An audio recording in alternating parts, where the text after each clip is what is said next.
Prise en main de PL7 Pro, partie 18, et sous-partie 1, construire le squelette. Donc dans cette partie-là, on va voir comment créer cette structure Graph7 en ligne, comme énoncé dans la précédente vidéo, du chariot automatique, du wagon automatique.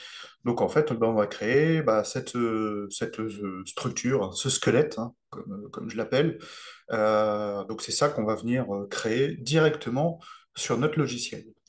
Alors pour ça, dans le navigateur d'application de PL7 Pro, vous allez aller dans Section et vous avez un dossier, section GR7, GR7 qui n'est autre que le raccourci de Graph7.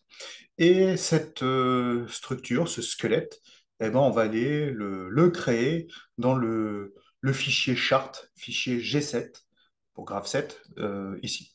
Donc pour ça, vous faites double-clic et vous avez ici la section Graph7 qui s'affiche, un petit peu comme la section du langage ladder, comme on avait précédemment sur le TP convoyeur.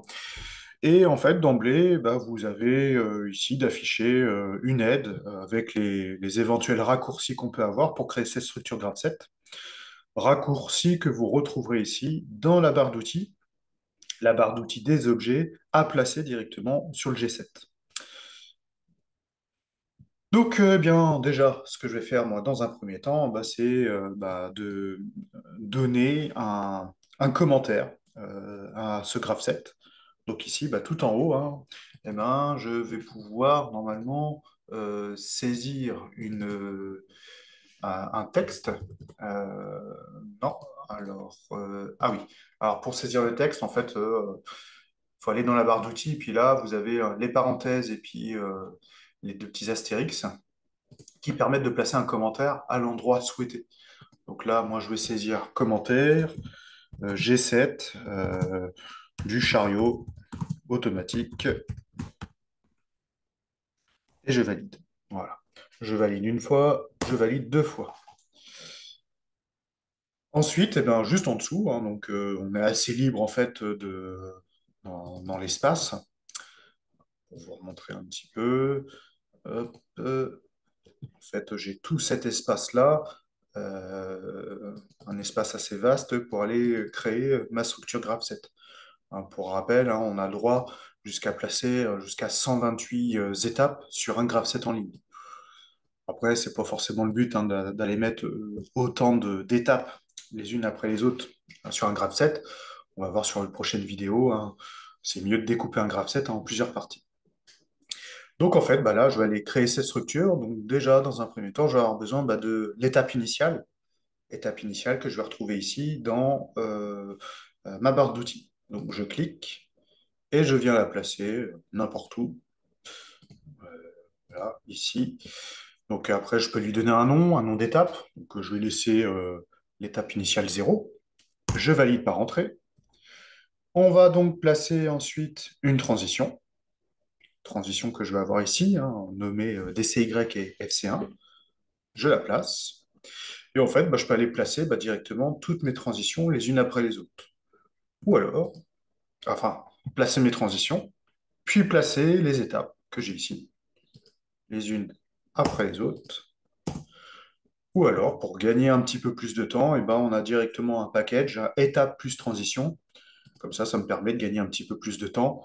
Je place l'étape plus la transition directement. Voilà. Donc j'ai besoin donc, de quatre étapes et cinq transitions. Six transitions, pardon. Et ensuite, il va falloir que je fasse la liaison orientée de la dernière transition jusqu'à la toute première étape initiale. Donc pour ça, je vais tout simplement utiliser la F5 que je place ici. Et là, en fait, il me propose de donner, enfin de saisir vers quelle étape je veux que ça soit relié. Bon, nous, ça sera l'étape 0. C'est-à-dire que après la transition ici, on va revenir à l'étape initiale qui est 0. J'arrive à l'étape initiale 0 qui est ici, et je vais placer un renvoi d'origine, comme appelé ici.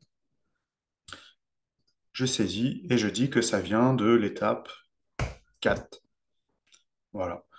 Donc là, bah, c'est une façon de faire ce qu'on appelle la liaison orientée que j'ai ici du graphe 7. Et donc, je valide en faisant entrer une deuxième fois.